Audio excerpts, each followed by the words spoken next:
All right. Hey, everybody. Dave Thompson here. I'm the guy in pursuit of ever-increasing freedom, and I'm excited about chatting for a couple minutes today about working with a winner, assisting Young Living's youngest diamond. And so let me tell you a little bit about myself, and I'm not going to belabor the video here. We're just going to kind of try to keep moving through it because we know it's a busy weekend and people can come back and watch this later. If you would, as soon as you join the video, if you would just indicate in the comments whether you are a network marketer or whether you are an assistant. Just maybe, how about say your rank, okay? So if you're diamond, say diamond. If you're platinum, say platinum. If you're watching from that perspective, beautiful. If you are an assistant, just put assistant. Or if you have some other fancy name that you call yourself, please drop that into the comments as well, so that we can kind of see who is joining us here as well, okay? Again, my name is Dave Thompson, and I am I'm married to Sonia Thompson, now 28 years, and absolutely just love my sweet wife. She's the best. And I have 5 wonderful children who are all very, very just great people. And the one that you probably know is my daughter, who is my second born, and that is Bethany. She is Diamond with Young Living pretty recently and on her way to Crown Diamond, and so we're trying to help her with that. We joined her pretty recently. She was going along pretty well, kind of keeping everything keeping up with all of her tasks, I guess, as well as can be expected. And then when she started publishing the Diamond Workbook, things got really, really busy for her. And so that's when we were able to come on in a more full-time capacity and come alongside of her and help her. And it's been really, really exciting and fun to take my whole life's journey and what I've been prepared for and just bring it into this wonderful, wonderful role. So I'm excited about that. Just a little trivia here. Bethany, of course, her middle name is Joy, and I just have to say that she really always has been just a great joy in our family. She's always cared about others. As I think back to even as a young teen and a preteen, she had this uncanny gift of believing in other people. She was the biggest fan of our family and her siblings, and she would say things even at a young age like, man, Jake is just going to be awesome. I can just tell you, he is going to be just an amazing whatever. And she would just sort of prophesy greatness over everybody. And of course, the siblings provided plenty of tension and opportunity for each other to grow and develop in their patience and all the things that siblings do for each other. And so, but Bethany's a very special person. I love her so dearly. And now her husband Eli, just a tremendous, awesome guy. And then those grandchildren, oh my goodness, don't get me started. Moses and Lennon are just my favorites. So that's a little bit about me and kind of where I am. We now live in our RV just outside of Bethany's front door. And so that provides a convenience factor that we are really enjoying at the moment. But as far as being her assistant, I just want to share some things that we're doing and really kind of open a conversation. I can see that there may be the possibility here of taking this onto a more consistent, like a group, a Facebook group, or some kind of a platform where we can continue this conversation and help each other. Because I know that there's certainly a lot of things that I can learn from others who are performing these tasks as well. There's no limit to what a person can accomplish if he or she doesn't mind who gets the credit. And that saying is attributed to a guy named Father Alexander, who interestingly is pretty much unknown except for this quote. But I love that, and I think it's a great mantra for an assistant. We really have to be in this to let somebody else shine, and in that we ourselves shine. So just quickly into the nuts and bolts here, I would say that job one for an assistant is to create a task list. Everything that an assistant does, any actions that we all do can really be boiled down to a task, a specific task. And that task has a title, right? An objective. It has regularity. How often do we do it?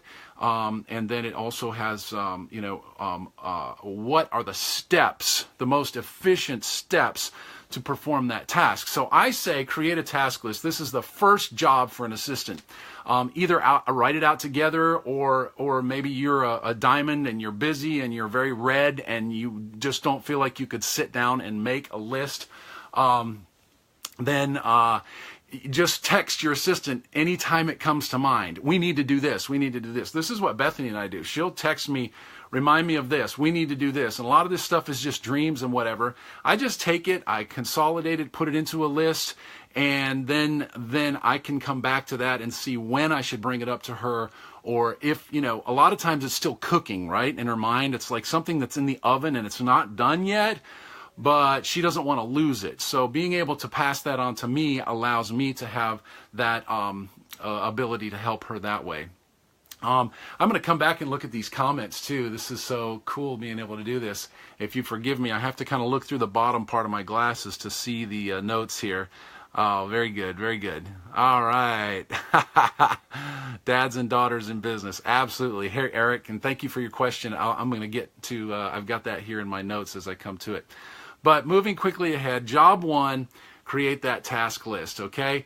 I think every assistant should have as an overarching objective to make a task notebook, right? It doesn't have to be physical, it could be virtual, but the idea is on each page you have a task, and on that task, and on that notebook, you see when that's to be done and the steps to performing that task. So I put in the comments or in the discussion of this group just a simple task template. You could print several of those off, and just when you think of a new task, when you think of something that needs to be done, fill that out right at that moment, or just shoot that text off to your assistant, depending on what position you're in, and have them get started on it. Just that step of naming each task is going to give you a huge advantage. All right, name the task. When is it done? Daily, weekly, monthly, annually, irregularly. Irregular. I put our list again in the discussion, so you can scroll through the group and see it.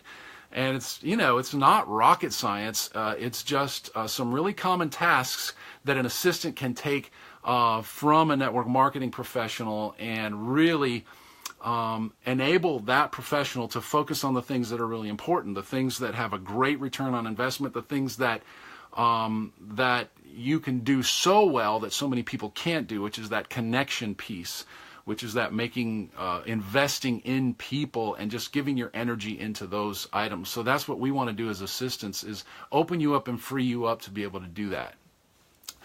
How do you know if it's expedient for your assistant to do a particular task? I can't do everything that Bethany does. So I've just jotted down a couple questions here. Number one, is it done regularly? If it's done regularly and it's repeated the same way each time, there's a good chance that your assistant can take care of that task for you. Will it make your downline feel distanced from you?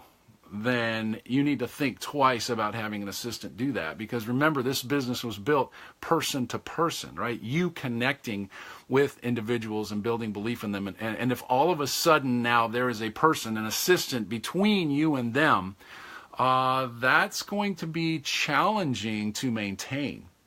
And I'm going to speak to the assistants in a couple moments and just kind of give you some ideas of how to think about that and how to not create problems in that way. But it's certainly something to consider as you're considering what should my assistants do and what jobs and tasks should I hang on to myself. Number 5, definitely share a calendar. Share a calendar. We use Google, and we constantly have to make ourselves live by that calendar, right? So when we have a calendar that we share together, we can agree on when projects are due, when tasks need to be done, and we don't have to reinvent the wheel every month, right? It's there. We know that the first of every month we're doing a new member mailing, right? It's just automatic. And that's what we live by, and force yourself to use that calendar. There are probably other virtual solutions. If you're going to share a physical handwritten calendar, good luck. I don't know how to do that unless you share the same space and you always work together in the same office. I guess that could be done in that case. Number 6, create an inventory system for your sample items, for your giveaways, and that sort of thing. I'm still working on this, Bethany, so don't put any mad faces in there.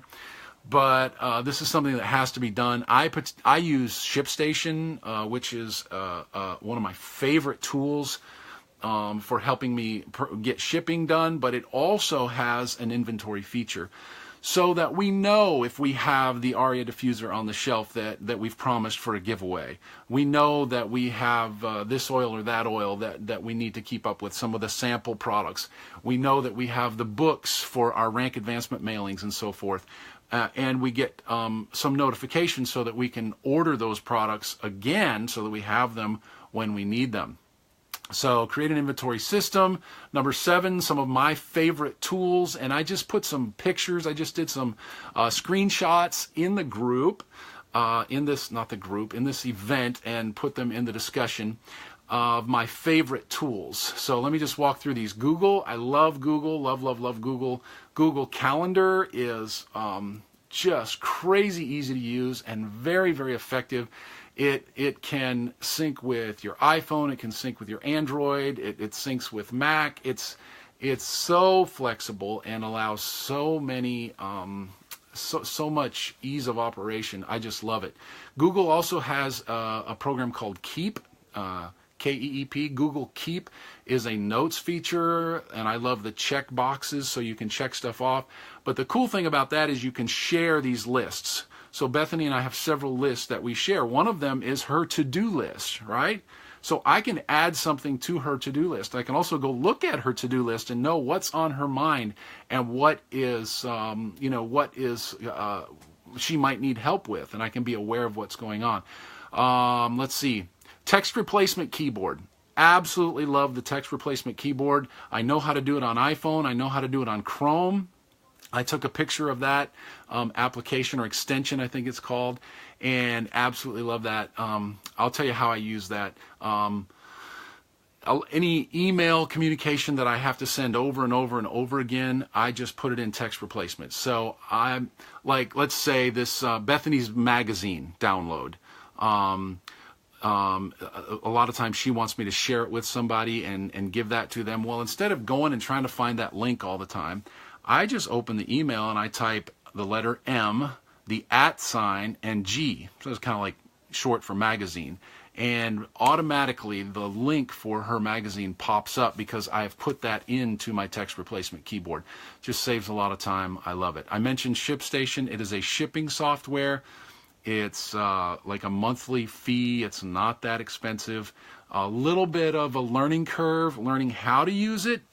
But once you do use it, you can download reports from Young Living. You can download from Oily Tools, those CSV reports, and then import them right into ShipStation. So it imports orders.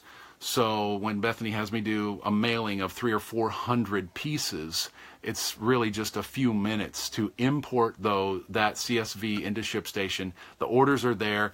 Then I just mass print the labels. They pop out with postage already on the labels. I slap them on the envelopes, and we can either take them out to the mailbox or drop them off at the post office, and it's all done.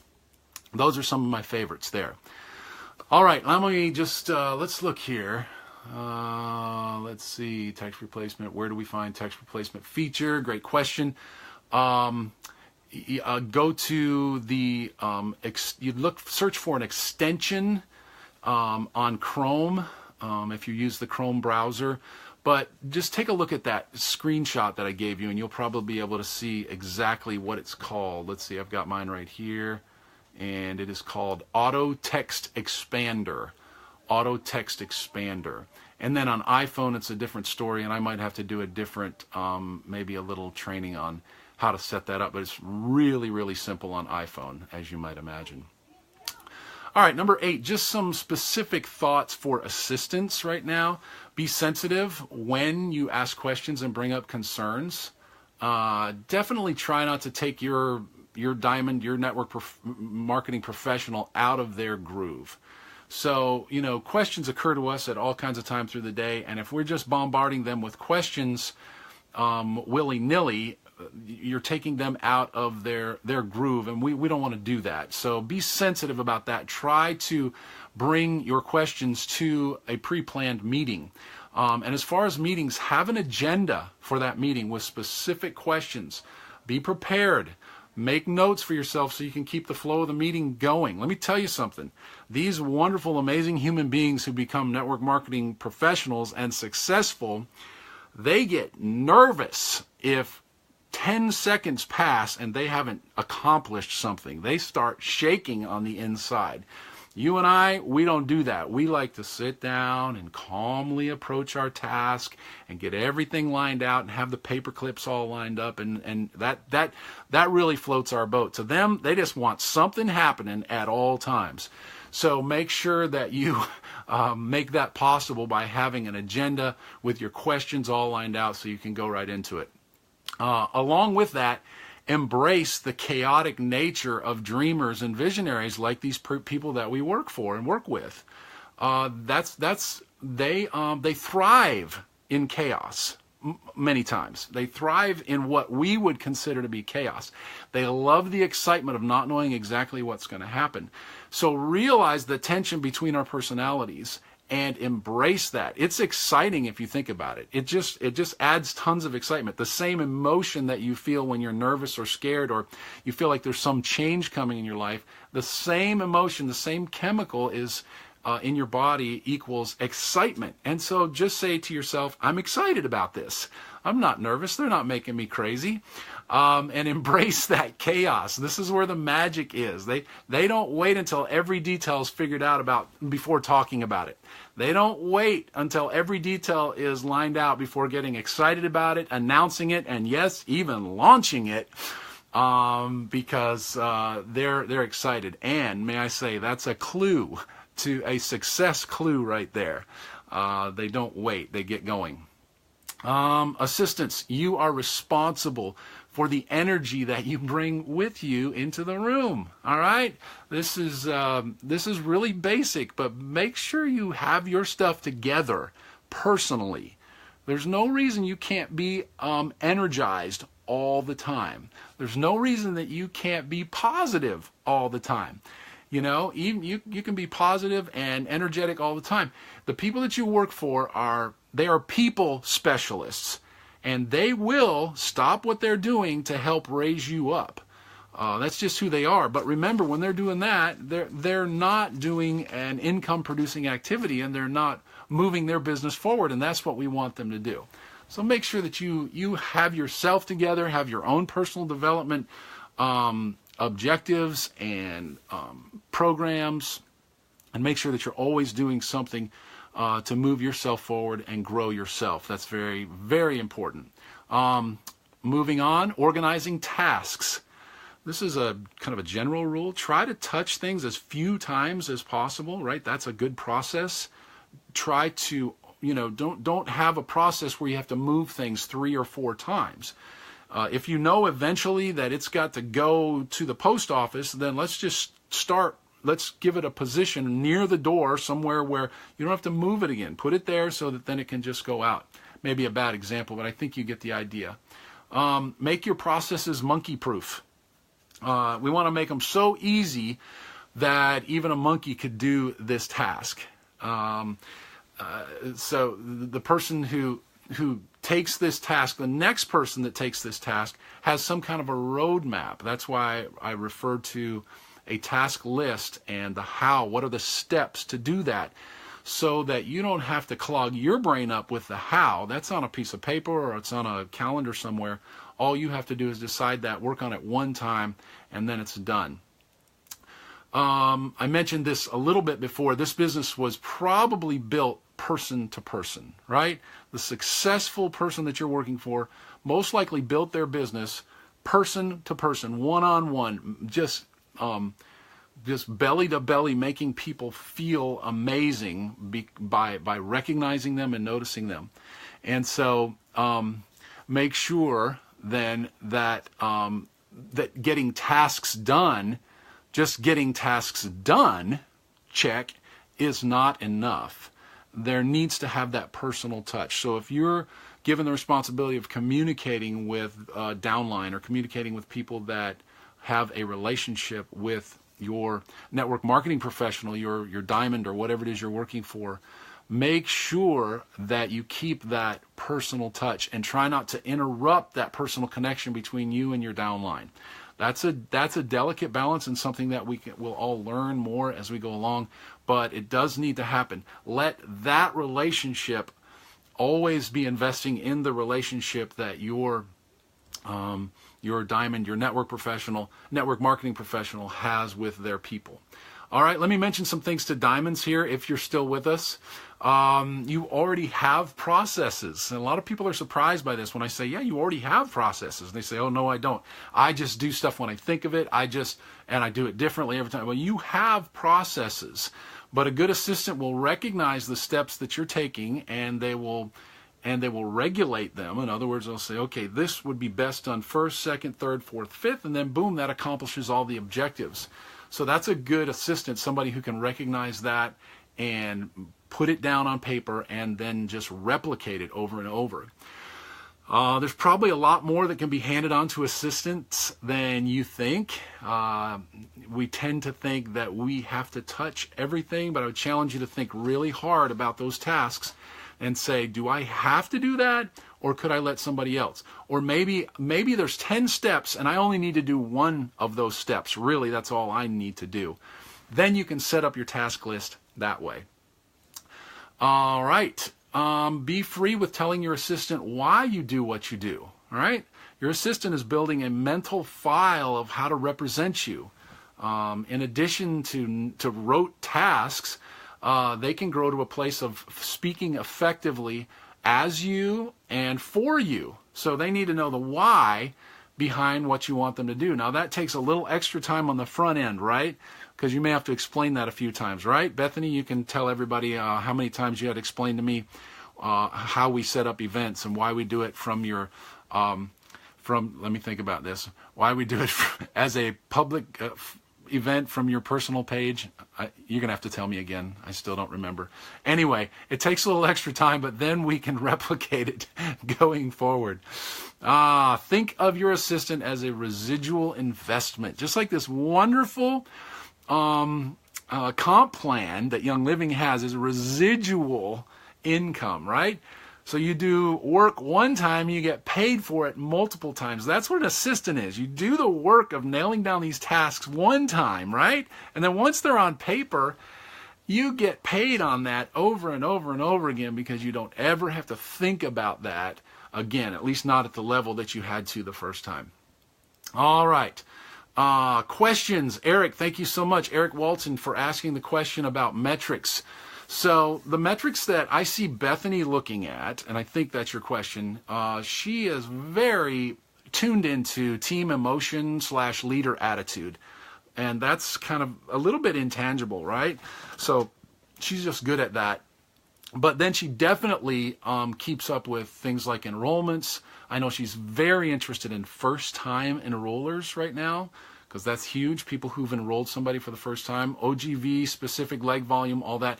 In the Diamond Workbook that Bethany has written and is hugely successful, by the way, it's got a lot. She just shared it right there, what she keeps track of. And I'm sure she would say that she's still learning and growing on this as well, but obviously she's done something right there. Bethany hasn't really asked me to keep up with the metrics too much. She's on that. She is really interested and cares about that. She's constantly in Oily Tools and in the reports section of Young Living, keeping up with what's going on there. And that's a good point. Hire an assistant for the tasks that you don't enjoy or you're not good at or that aren't good return on investment. So you might enjoy something, but it's just a terrible return on investment as far as your time is concerned. So you might want to let that go to an assistant. Eric, you asked about trigger points and reactions. Man, the biggest trigger for me is the calendar, right? Because if Bethany and I at some point previous have said every 15th of the month we want this, or every second Tuesday we're going to do this, and every fourth Tuesday, that's my trigger. So when I get up in the morning, every morning, one of the first things I do is look at my calendar and say, hey, what's important to me today? Because I have that there waiting for me. Bethany's energy is a big trigger for me because that's huge. I'm going to support that in every way that I can because she's got to show up every day with that energy. And if I can assist with anything, I would like to assist with that. Bethany's communication. If she wants to talk and there's any way possible that I can stop what I'm doing, I'm going to stop what I'm doing and we're going to talk. If she's got an idea, she wants to bounce something off of me, there's nothing else. If what I'm doing can wait, it's going to wait so that we can have that conversation. Because especially with her, she's got a lot of moving pieces in her life, small children, a home, a family, a business, a lot of people communicating with her. So her time is my time. Bethany's muse, it's along the same lines. We call it a muse. When an idea shows up, we call that a muse, and you pay attention to that. You stop what you're doing and you track it down right now. You might have to get up and leave the table. You might have to interrupt something. You might have to get up in the night. But if you have an idea and it's a hot idea, you go with it right then and you flesh it out and you get the ideas down until the muse leaves. Her workload is a trigger for me. I'm watching how overwhelmed or underwhelmed she might feel. And then any important communications, such as if I get a notice that somebody purchased several hundred workbooks, which happens quite often, thankfully. I will let her know so that she can reach out to that person or make sure that she can't personally thank everybody who buys an individual workbook. But if somebody is going to show the kind of good faith and interest in something that she's done to purchase a large amount like that, I'm going to shoot that over to her. I want her to get that quickly so that she can reach out personally and say thank you for that order.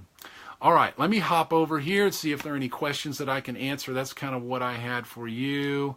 I've got to refresh this. And let's see if there are any questions that I missed. There it is. All right. Let's see. Not seeing all the comments, just a few. I guess I may have to play this. Well, outstanding review of triggers. Thank you. All right. Well, I'm not as good as assistant with a therapy degree. That's hilarious, Bethany. Speaking of therapy, I had therapy yesterday. I spent the day with my father-in-law clearing some land, and I got to drive the tractor all day yesterday. If you don't know about tractor therapy, you need to. Just getting on a tractor and just digging up some dirt and pushing over some trees and raking a wooded area. That'll do you some good right there. That was free, by the way. It has nothing to do with being an assistant. I'll come back and look at these comments. I'll answer as best I can. And I look forward to engaging with you and learning what I can from you and helping you in any way. And so go out there. I hope you have an awesome, awesome relationship with your assistant. I hope it's very filled with goodwill and filled with positive energy. And I wish you all the very best. Have a terrific Saturday.